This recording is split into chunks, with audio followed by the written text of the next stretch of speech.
Welcome back to Wedlocked and Loaded. Wedlocked and Loaded.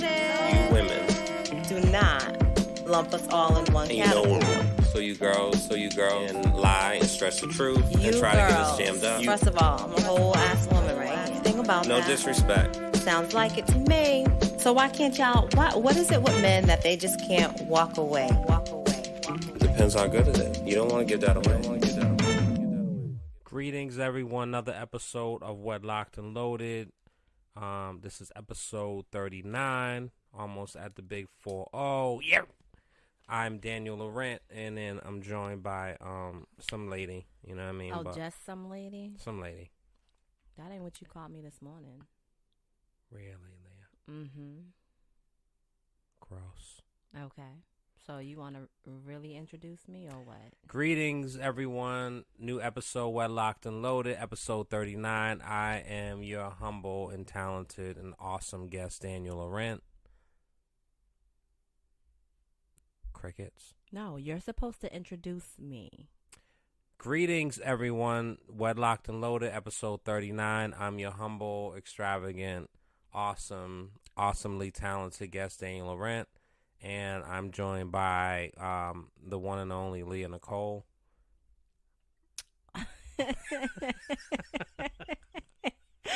Okay, I see you. I'm not giving you map. You know what I'm saying? Like that's why you're supposed to insert your own. No, you can introduce me. I don't like this is crazy. No. Like you got all these adjectives. We're our biggest cheerleaders, so it's not for me to be like, hey, the awesomely funny and extravagant and beautiful. Like I'm not. You know. But why not? Big up your wife. Because that's what you're supposed to do. I'll big you up when this show's over. No, you big me up. Not just behind closed door in the bedroom. No, the door ain't closed.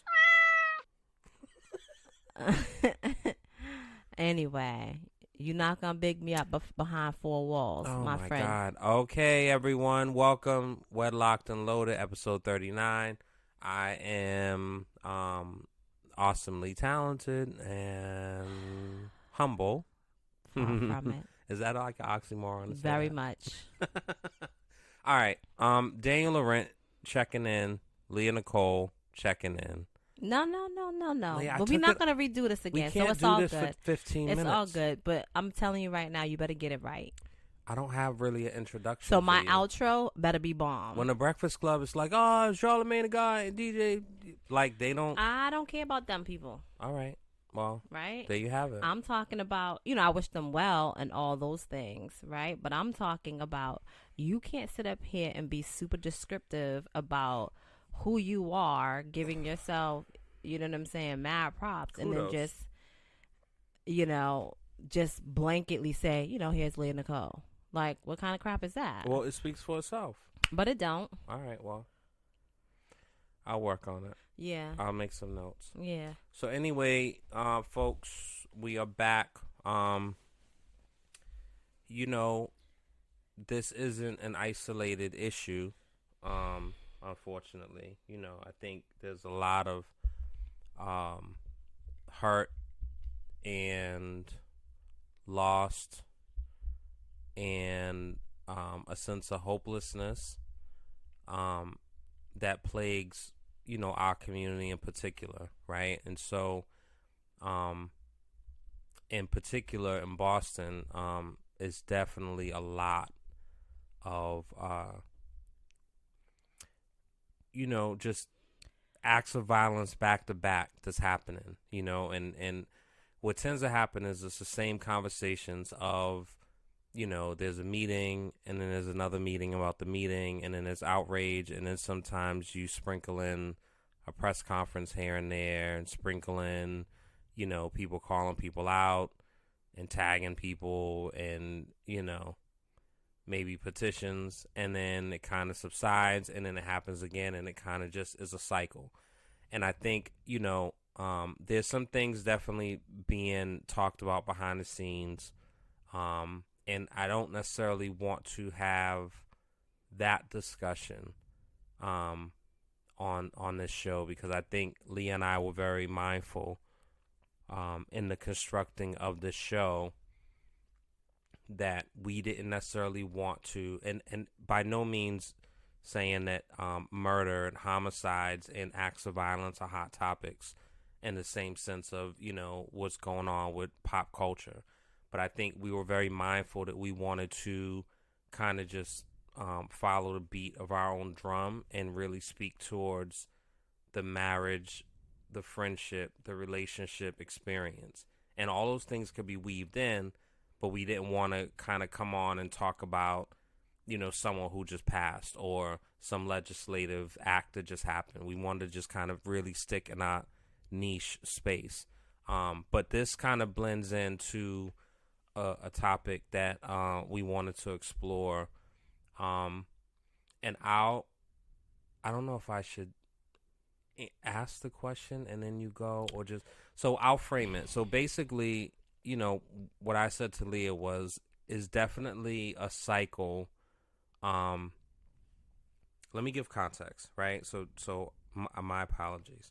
So this came from, I'm trying to just get the actual, basically like sex strikes, right?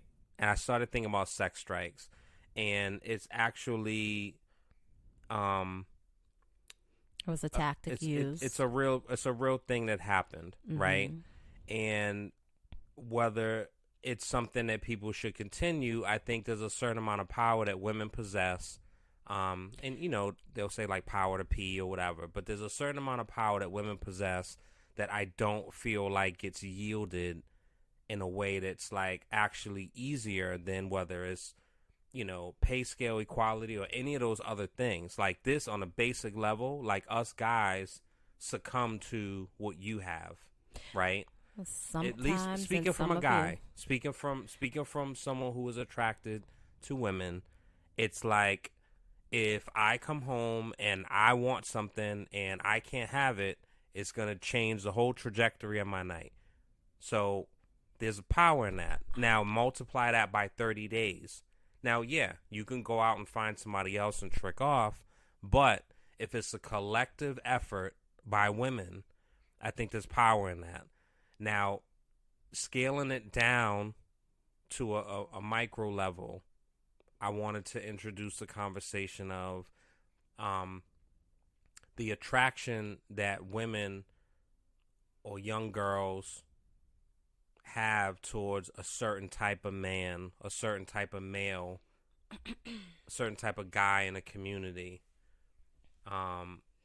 and see if you could speak to that. And then I'll speak from a guy's perspective of that female that we tend to want and chase after and do anything to impress and get their attention.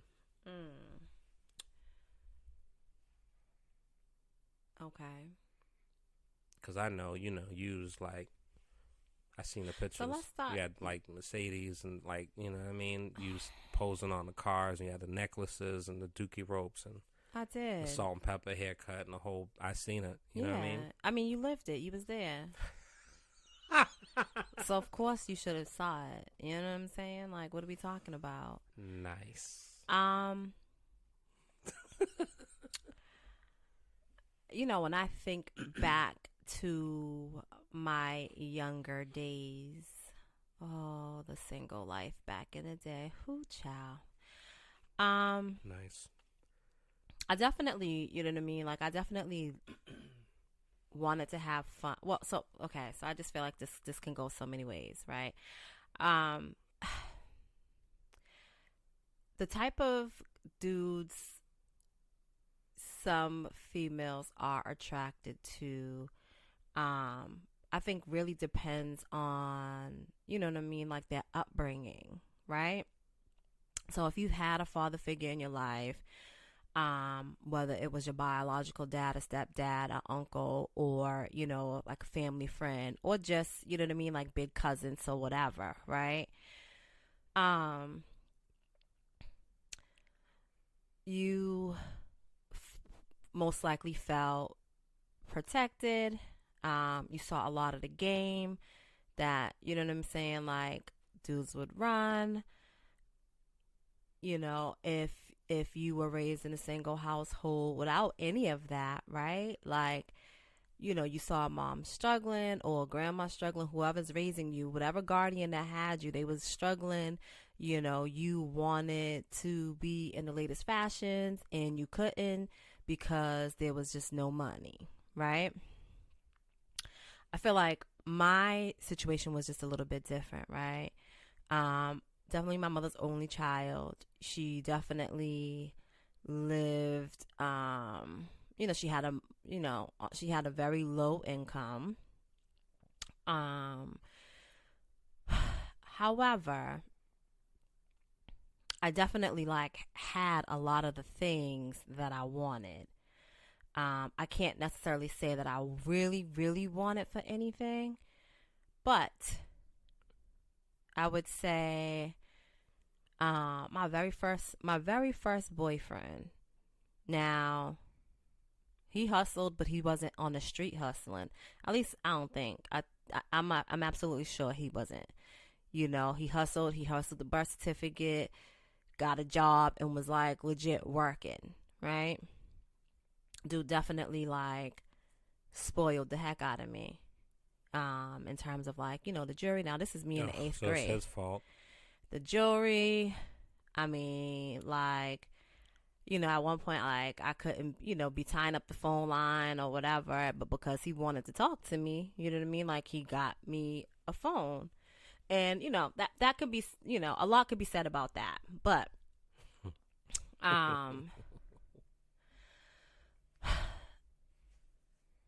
when I got to high school, like, you know, I guess we can say, like, I got accustomed to, you know, certain things. Now, again, my mom, you know, did what she could, but I never felt like I didn't have. Now, there were times where my wants superseded my needs, right? But I ended up fascinated, I guess, or well, I was attracted to both types of males. I was attracted to the good guy, um, you know, smart, like book smart, you know, great head on their shoulders, like had plans to go places. But there was some, and because I was pretty much, you know, straight laced, there was something about the quote unquote bad boy that intrigued me. Then I figured out, ayo, like, money means nothing to these people because, you know, they hustle. Like, it's fast money, easy come, easy go. You know what I'm saying? And I think that the attraction was mutual, right? Oh, let me try to get at this girl right here because, you know, she's sweet and innocent, you know?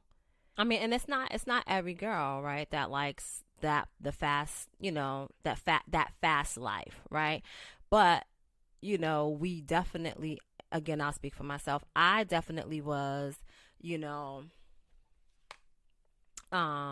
very interested and attracted to all the things that I wasn't, right?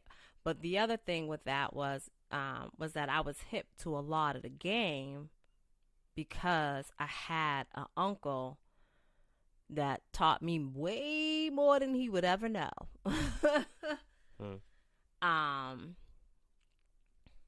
So yeah, I mean, I've had both. I've had the street dude. I've had the dude that, you know what I'm saying, graduated, went to college, and like knew exactly what his life trajectory was going to look like.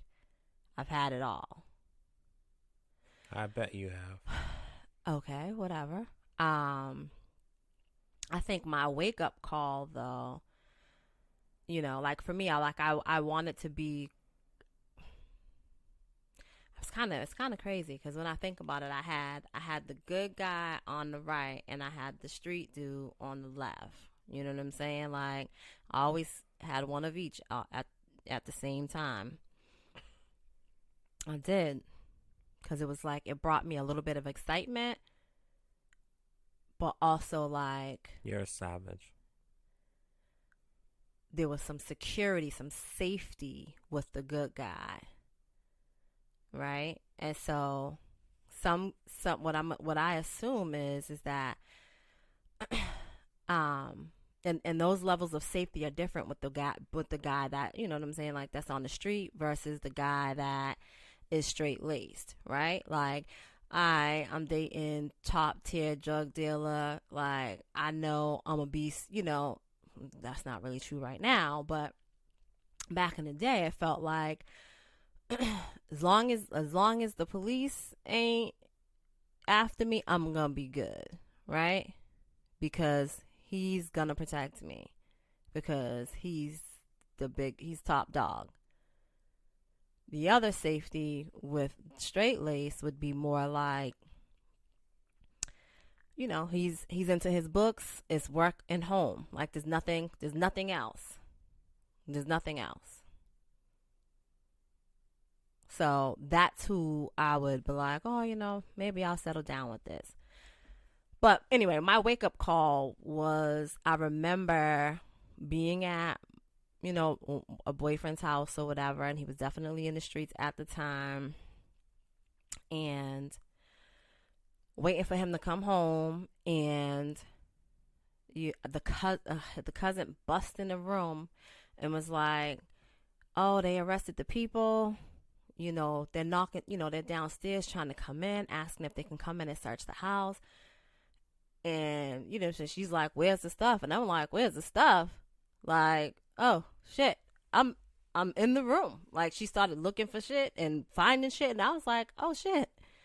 Like, like, oh, shoot. Like, if, you know, they were successful in getting in the house at that time, you know, they didn't have a warrant. So they didn't have, you know, a right. But they were definitely trying to be persuasive to the people's grandmother to let them in. You know what I'm saying? But at that moment, I was like, oh, yeah, this ain't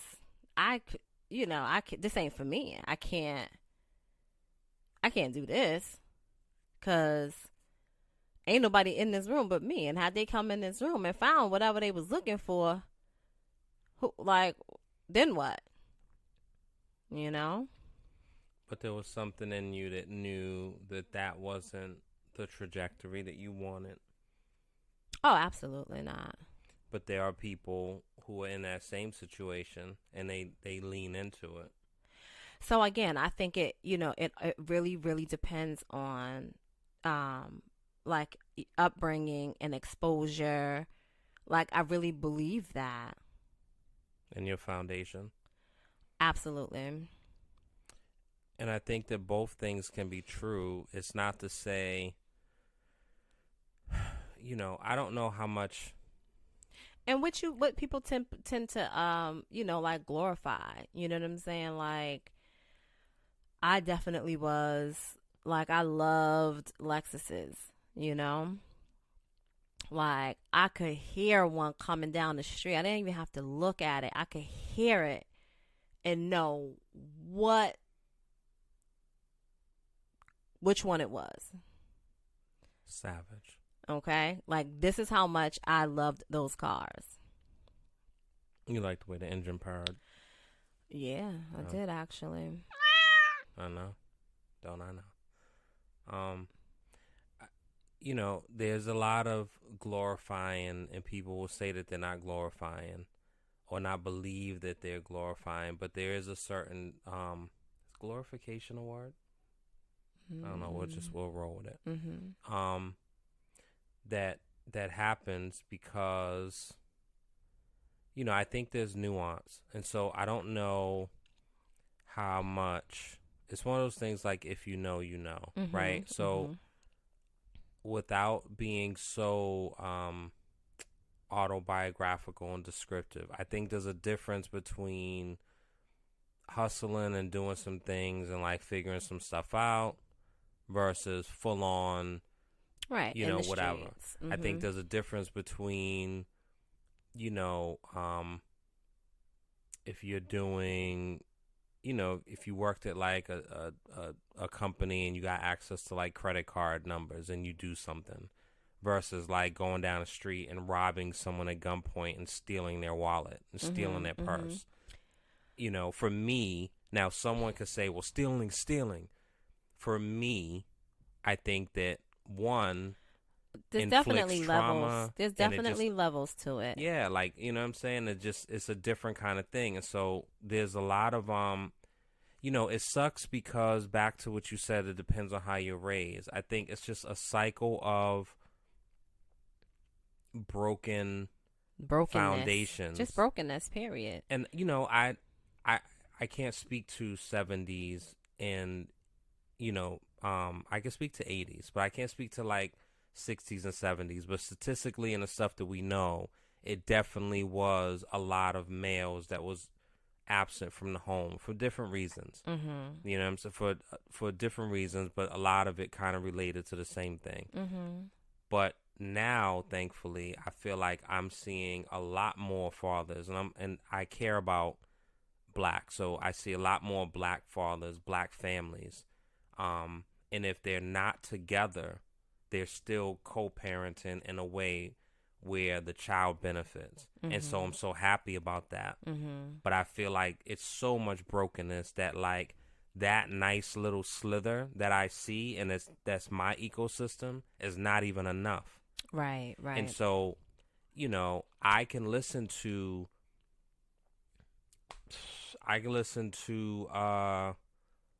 Doggy Dog World, right? So one of my my favorite verses ever.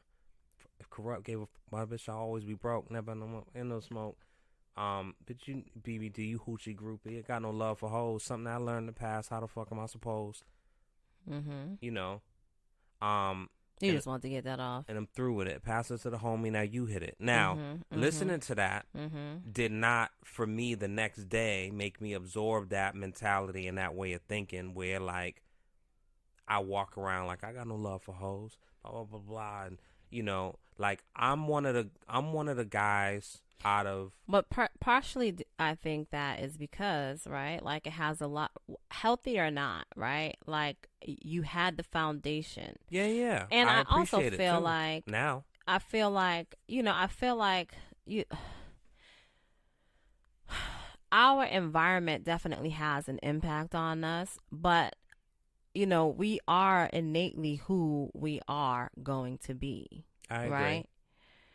You know, like you either have the will to want more and do better, or you don't. Yeah. And it could be 3 people in the same house, parented the same way. So here's the thing. Raising 3 children, I'm seeing that there is no such, they can all grow up in the same house, right? But shit, there's and I think we're switching topics, switching gears just a little bit, but I think that I am straight laced across the board. Like the expectations are straight across the board for all of our children, fundamentally, right? However, you are more of the pushover. Get the fuck out of here, Leah. Listen. Are you kidding? Like, so here's the thing. Let me give you one. Matters. Hold on. Let me give you an example. One example is not the full scope. I'm gonna give you this example. And I'm not even offended, but like, words matter. Okay, I'm just saying you're a little soft around the. You know what I'm saying when it comes to these kids. Ain't nothing about me soft. Oh, okay, but listen. Before you know what I'm saying, before the kids come and ask if they can go over X, Y, and Z's house or whatever, I'm like, phone number, address. I need to talk to their parents. I need to come look, see what, you know what I'm saying, see how these people is living, this, that, and the next, right? No, that's true. Across the board. Yeah, that's true. They don't come to me no more. Ma, you do too much. Duh. So they go to you and they ask you, and you're like, sure. Well, it's no, not, how you getting home? Well, how you getting this? How you doing this? I've gotten better at that, but I'll tell you the truth about that. I'll tell you know, I'll tell you the truth. You about don't it. get no contact information, no nothing. Well, the reality is, Leah, is what? If I was a single father, it right? shouldn't matter whether you single or not. But I'm not even done with my point. Okay, but go you ahead. Can I'll step listen. on it. I'm gonna listen. Go ahead. You're used to, that's your yeah, bag. yeah. Go ahead. Go for it. If I was a single father, okay, there's certain practices that I would implement that would be my standard baseline. Yeah. But because I know that that's who you are and that's what you lean into, right? But I'm not a single parent. But go ahead. I'm sorry. Leah. But so you want me to lay down underneath you so you could just step on me? I'll step You might like it, but oh my God. So my point is the same way. If there's some sort of scheduling thing that comes up and there's stuff that has to happen, my strong suit is, at least I think so, is like figuring that out. Time, you know what I'm saying? If there's a doctor's appointment, I feel like you're going across the I'm not. The way. The point is, you know me, right? So it makes it so you don't have to do this. So here's what I'll say to that. So here's what I'll say to that, right? If they come to you and ask you if they can go to X, Y, and Z's house, right? We don't talk about it until the day has arrived, and now it's 7:00, and I'm like, yo, where's our kid at? And you're like, oh, well, da-da-da-da-da. And it's we both do that, though, Leah. Hold on, time out. Because for one, nope. The person will stay the night out, and I'm like, it's midnight. Where is she? Oh, she's staying at... No. Really? No. No, that's a fact. So you're talking about two totally different things. Why? Because of age? No, it's simply because if one had permission to stay the night out, and we're referring to her biological father, that's not the same as a friend that they just met or even have known, but we've never officially met parents. But strip it down in KISS. Ain't no keeping it simple like that because it's not the same thing. The point is listen, I'm not diverting, but right, the day of, I don't know until I ask, great, hey, where is she? Great, but the difference is with that is that we have address, we have phone number, and we know. I don't know until I ask. You know when you find out, but the point is that there's one of us that knows. Whereas you're right. you wouldn't even, he just asked to go, or she just asked to go over here. And it's like, okay, so what is that? Again, you don't like that answer. But it's not the same. It's not the same. You don't like that answer, but that's the answer. And I'm not just winging it and just talking because I want to hear myself. Like that's so a real. What'd you say, Leah? What? Fucking throw a pillow at your head. Don't threaten me. Like, so that's the truth. What's the truth? If you wasn't around, Leah, I would have to step into that. But you should step into it regardless because maybe so, but I don't because of that reason. But if they're coming to you knowing that you're going to be the okie doke parent, my job is to make sure that we are both on the same page. But there are times when we are not. That's gotten better. That's great. But and then what I do is, because everyone in this house is so busy, which fucking it's a whole other ball of wax, right? Just send it in a group text so that way we all know. And they still don't do it. Well, someone because it just happened and it didn't get done. Yes, I know, Leah. And for that, I'm not going to take the initiative and text. So what you do, which irks me, and you absolutely do it, and you know that you're doing it. Okay. Ask your father. And I might be, and this is a real thing where I'm at work and you're having them call me. Ask me, hey, can I go to the ice cream store? No. Where's your mother? Oh, she's in the room. She told me to ask you. I want to jump through the phone and fucking grab your face. You want to kiss it. So listen, it's never that simple, right? Are you kidding? It's never that simple. And a lot of times they just be saying, "Mommy told me to call you," when in reality, You should check them then. and when in reality, it don't even be the case. You should slap them in the face. Stop letting them lie on you like that. Yeah. Put an end to that. But you know what I'm saying? They don't lie on me. Psh, Do they? They know what to get away with. So, like, to your point, they know what to get away with. They But know when mommy- they get in your mommy car, told me they're to going call to you eat and fast ask food you- and leave fries on the floor, and it's all so good. don't do that. They're going to have banana peels and leave it on the hood of your Okay. car. And Okay. you know what I mean? Okay. So basically, you're saying they don't respect me. Is that what you're saying? 'Cause Like, that's kind of crazy. They're going to blow their nose and, like, leave it on the seat. Anyway, back When they to get the in matter my at car, they're hand. going to, like, Back get a to the vacuum matter- cleaner and clean that bitch out. Yeah. They know. Yeah. You know why? Why? Because they know they can get away with everything else.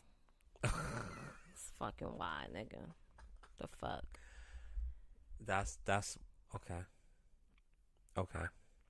So I'm gonna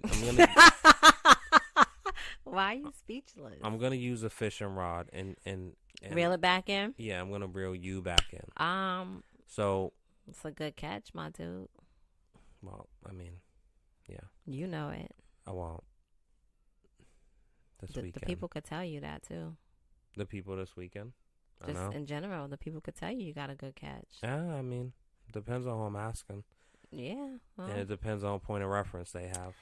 listen. So anyway, I think when it comes to it's just really, really unfortunate. I don't see it ending because I think that's just what it is. No, I mean, it's from just a vicious cycle, right? Like, the girls like the drug dealers likes a certain girl, and that's just what it is. And so, depending on the girl's makeup, there's certain things that she can go for or she can allow or not, and then that is what it is.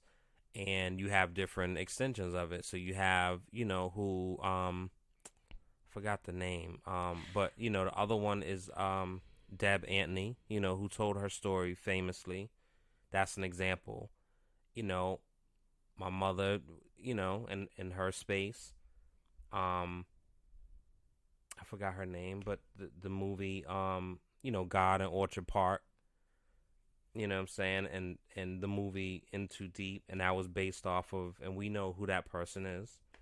Like, there's just across the board, it just happens, and it's just very, very interesting. And then the music, it just perpetuates it even more. Where like, I'm not fucking you if you ain't got blah blah blah, and if I can't get a Birkin bag, and the dude that's working at Star Market and working 50 hours a week is not buying a Birkin bag.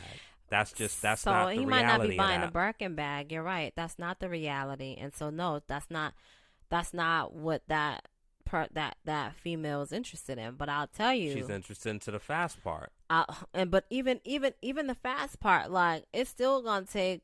You know what I'm saying? Unless you're top tier, it's still gonna take it's gonna take some time to get 30 stacks at 30, 50, 100,000 100 stacks. Like, well, a Birkin, so we can scale it down. So right, and it's to the point where, like, no one is happy with like a Michael Kors bag. You know what I'm saying? Like, some that. people are though. Some people are. Should I personalize this note? I'm not. Exactly. So I just never was into that design. Now, I did have like one. I had one that was like really nondescript. You know what I'm saying? And I'm okay with that. Yeah.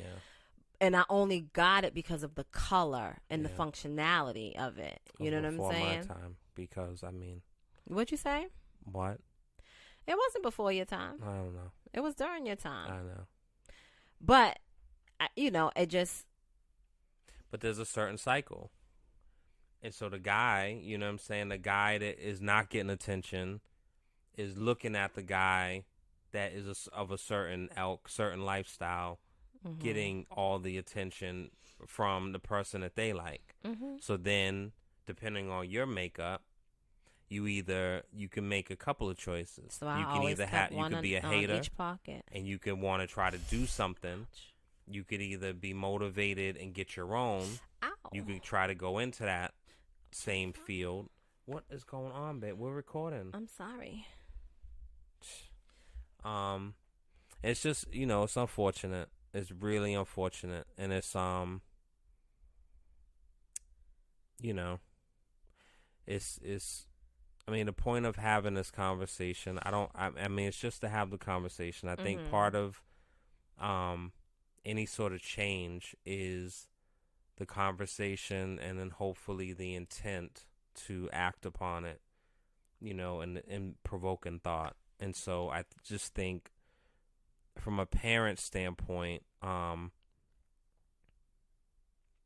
don't know. I mean, a blanket statement that I'll say is we definitely just have to be better parents, and this is a blanket statement. Like, this is just for... It's across the board. Okay. Like, even when we was, coming home that night and it was all those kids that was out, you know what I'm saying? And, like, I mean, 70, 80 plus kids just out. A lot of kids. Some kids over here fighting in the corner, other ones cheering it on, other ones just...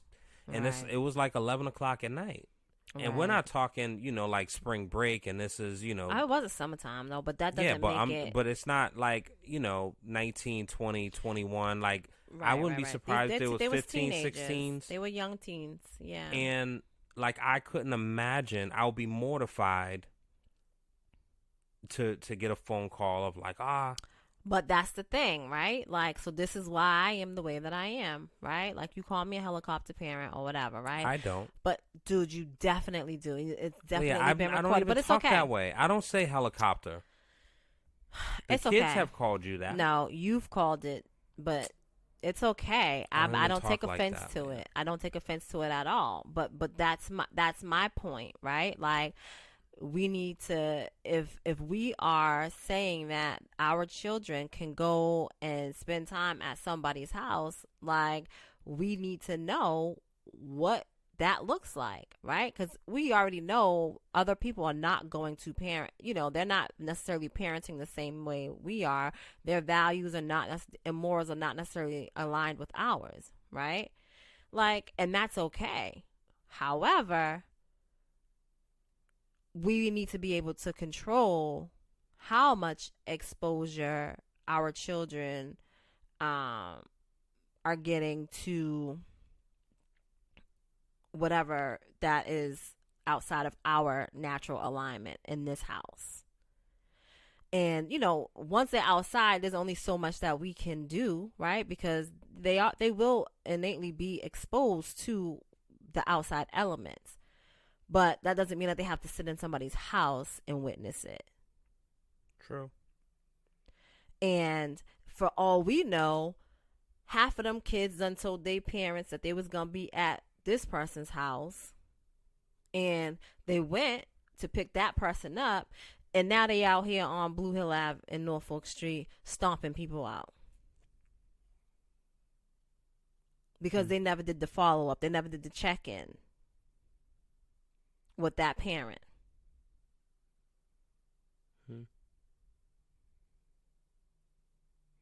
Would you... so thinking back to when you were a teen, do you...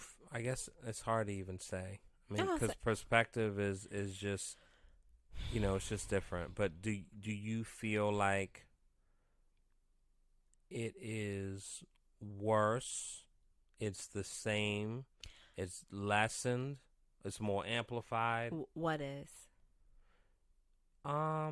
Just teens now versus when you were a teen.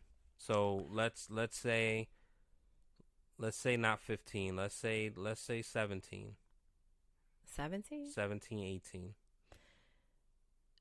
So I think, okay, so I absolutely saw a lot in my life, in my young life. I've seen a lot, okay? With that being said, hold on, even that statement, because I can definitely, like, that's part of the problem for sure. What's like, why part of is the problem? that? What's part of the problem? For you to make that statement, and me not even, for the audience to not even know, but people who can relate to it can be like, yeah, I seen a whole lot too. Like, that's part of it. Like, having a childhood and being shielded in some sort of way. Right. Like, right. our kids haven't, I mean, they might feel that they have. Right. But I they mean, so certainly we got a haven't. child that said they you know, they were living in the trenches. It's like, what? And meant it. Like, boy, go sit down. But anyway, it's not that it's not that it's okay, because it's not, right? And again, so I could be, you know what I'm saying, like, behind them four walls, right? You can shield me and protect me all you want, but literally, once you step foot outside them four walls, there's not much control. And a lot of the things that I've witnessed weren't necessarily behind my four walls. You know? But what do you, I mean, if you was talking to a room full of, you know, mothers, you know, young mothers even, right? So let's say 18, 19 years old, and they're expecting, and you were able to talk to them and hopefully, like, influence something. Like, what would you say from a mother yourself and from what you experience? And you know, I don't know. I don't really have a script that I would say. I would, however, if I had the opportunity to converse with young girls, right? I would prefer to do it before they are expecting, because speaking as a teen parent, it's not easy, you know? And there's a lot of things that I was slow to do because I had that responsibility.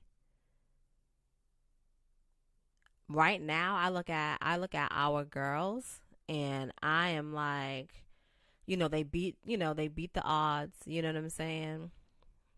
They didn't repeat that vicious cycle that my mother and my grandmother and probably her mother, you know what I'm saying? Like, they beat that.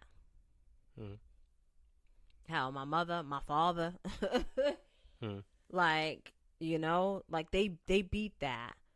And I look at them and I revel in that, right? Like, they're able to, and it's not to say that you can't live your life as a, you know, with a child, because you certainly can.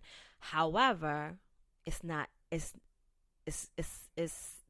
27 times harder. You know? You know, I mean, it veers off into something else. I won't get, but it So- definitely is like, you know, we can do it on our own. We don't need no, it turns into a whole thing. So with that being said, like, I would prefer to reach them prior to, you know? Would you advise people not to, like, what do you think? I wouldn't, you know, listen, you ultimately, people are going to do what they want to do. What I would say, you know, I would just put it out there and just be very, very explicit, you know what I'm saying? And everybody's experience is not going to be like my experience. And my experience wasn't necessarily the toughest, right? Like, you know, I had support, you know, I had support, but it's still like, I also still had the responsibility. So some people don't even have the support, like they are legit just doing it on their own.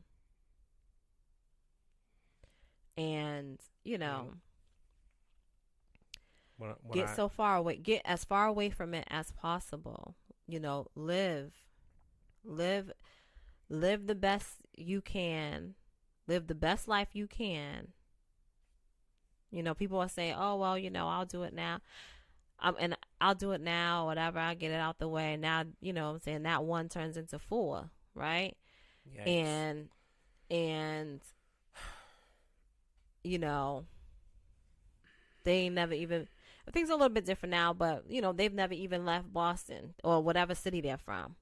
They've never been on a plane because now they got to work 2 and 3 jobs because they got responsibilities. Well,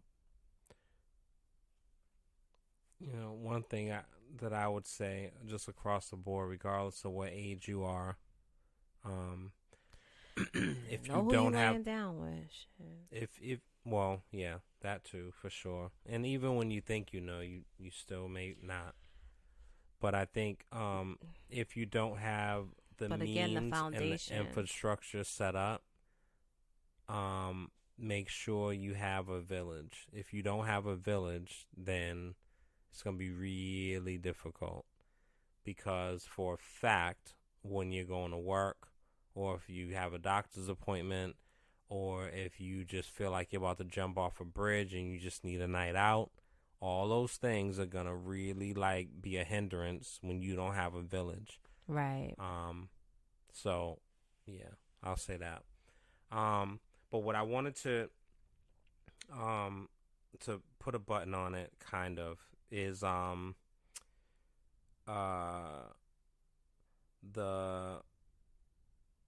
Peloponnesian War. The women of Liberia helped end a 14-year civil war. Under the leadership of Lima Gui, who won a Nobel Peace Prize for her efforts, the women went on a sex strike for months. The women also employed other tactics, such as bringing Muslim and Christian women together to pray for peace. So, if women could get together and end a 14-year civil war by imposing a sex strike, like that's, you know, like us dudes could be as cool as we want to be, but there's certain things that we kind of need, like we need air. So, I'm just saying. I mean, so here's how that works, and not to say that there were not, you know, not to say that there wasn't any homosexuality back then, right? But oh, you're saying they'll get it in another way. You know, because there's a lot of fluidity. Well, yeah, I guess. Yeah, I fluidity. mean, yeah, but that speaks to a certain that's now, is it everybody? No, that speaks to a certain population and a certain mindset. For me, if there's a strike and I can't get none at home and I can't get none next door and I can't get none down, you better never go next door, my dude. Oh my God, Leah. But go ahead. Let me just lay down over there, yo. Yeah, and that's where you stand. So my point is, if I cannot get any next door, and I am, you know, problem. hairy hands are kind of retired, right, and don't work the same, I am not going to take pleasure in, well, let me try something else. That's not, you know, it's not like you're starving and you need like food in order to move. But don't you? Because isn't that what you're implying? Yeah, but like I would just kind of cave in. Like if you were doing a strike to, I mean, it wouldn't work. But if I could do a strike to have you put all your stuff away, I absolutely would do it. But I know it's not going to work. There's no need of inconveniencing me. So let's just have a blast. Yeah. But if it was reversed and you did it, I absolutely would clean up my stuff. I would absolutely do the whole basement. I would put up fucking drywall. Oh, shit. Let me go on strike. All right, Leah. So, all right, guys. Are you trying to find something? Are you looking for a fit again? No, it's your birthday? It's not my birthday. Okay. All right, guys. So, we're going to wrap up. I mean, again, it's about the conversation, and we just wanted to at least have this conversation. We encourage you to have this amongst yourselves, you know, and feel free to share any comments or thoughts that you may have. Thank you to everyone that listens. I did mention on one of the last episodes that we were going to get the YouTube page up.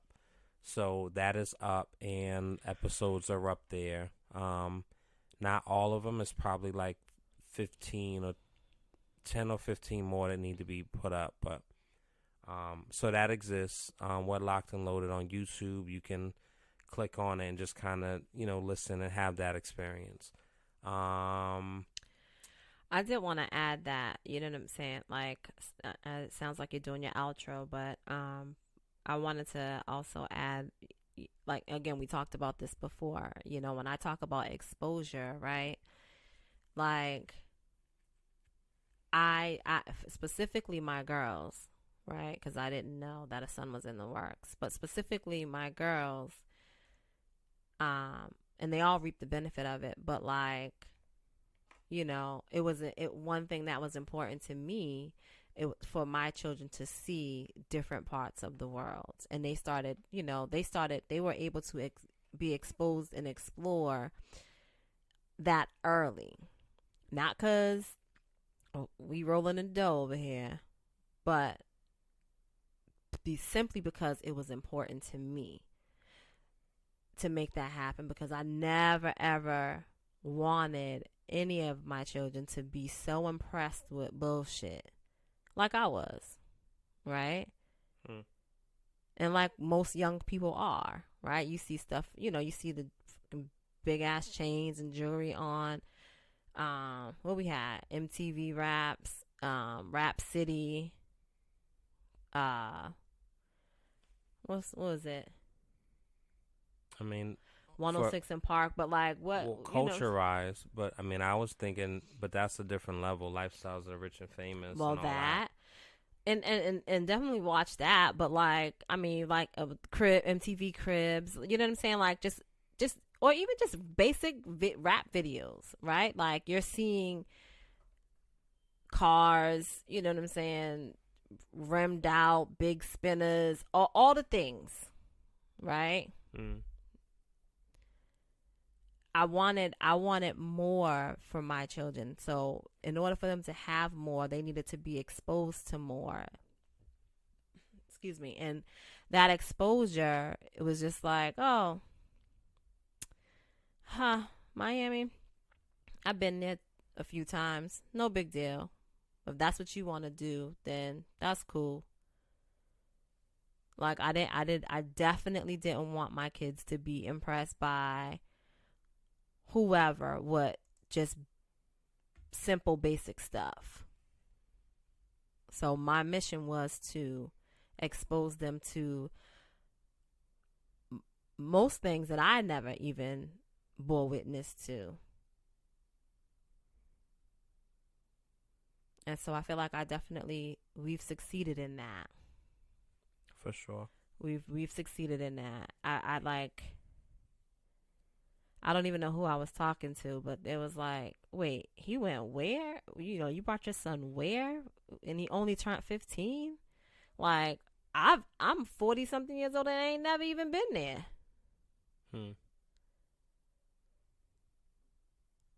But I mean, yeah, exposure is super important. I think exposure, and I mean, there's a list of things, and like I don't want to veer off, but I mean, it does. As an adult, I'm not that much of a reader. I'm more like like an audio book and things like that. But like reading was so important growing up, and it just expanded your mind. Literally, like it took your brain out of your head and like just let it explode and just grow, and then you put it back. But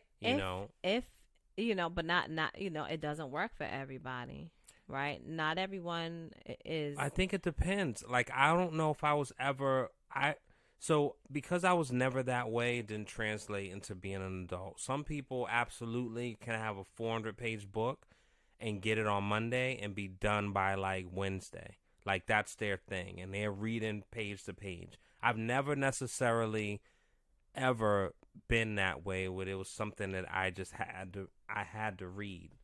Oh, you know what I'm saying? I'm definitely a page turner. Like, yeah, but if if there's something, I read like the Temptations book. I remember I read You know, the like, I'm just thinking of random things. I mean, I used to read the Beverly Cleary. I used to read, you know, Fudge-omania, I think, Fudge Mania. I read like Tupac's Bodyguard. You know, he wrote a book, Frank Williams, I think, and I used to read the dictionary, but that's not reading cohesively. That's just kind of learning new words. But that was my thing. Mm-hmm. Other people around me wasn't reading the dictionary, and they thought I was a weirdo for reading the dictionary. Mm-hmm. But my point is, like, even with the Book It program, and that was taken away, like, that was so important. And especially if it's a situation, like, I was fortunate enough where I didn't have situations where we missed meals at home. And there was plenty of food and access to stuff. But, like, people that don't have food and they don't know where their meal's coming from, you know, that reading those 5 books, 6 books, 7 books, and getting a personal pan pizza, like, that was everything to me. And it was like, you know, I think incentives work. And so if we've taken away a lot of the incentives and made it kind of a bad thing, but incentives actually work. It works for employees. It works for children. It works for adults. It works for wives, for sure. And yeah, so anyway, I'm veering off, but thank you everyone for listening. As always, we appreciate you. Like, share, comment. Again, the YouTube page is up. Follow us on Instagram. Make sure you check us out on all digital streaming platforms. And also, man, if you hear about like awards and new podcast awards and blah blah blah, like, you know, nominate us, man, and send us a thing. So, because that's happened a couple of times, and I'm appreciative to those that give us a heads up, because we can't see and hear about everything. So thank y'all again. Wedlocked and Loaded, you know, I'm sure that Leah's gonna do her la la la la la, and then I'm gonna insert the actual outro, so we can just do that now. All right, so Wedlocked and Loaded, we'll see y'all next week. Yeah. Peace. Don't be an asshole. Oh man, now I don't want to do it now because you just made light of it, and now it's just not even the same. Wedlocked. No, you can't do it. You definitely can't. Wedlocked and Loaded. No, don't do that. Man, it's close enough. That's what ain't. That's what they're gonna get. That ain't. You gonna do it or not? Are we gonna do it? Oh, yeah. Oh my God, Leah. Wedlocked and Loaded. Wedlocked and Loaded. Wedlocked and loaded.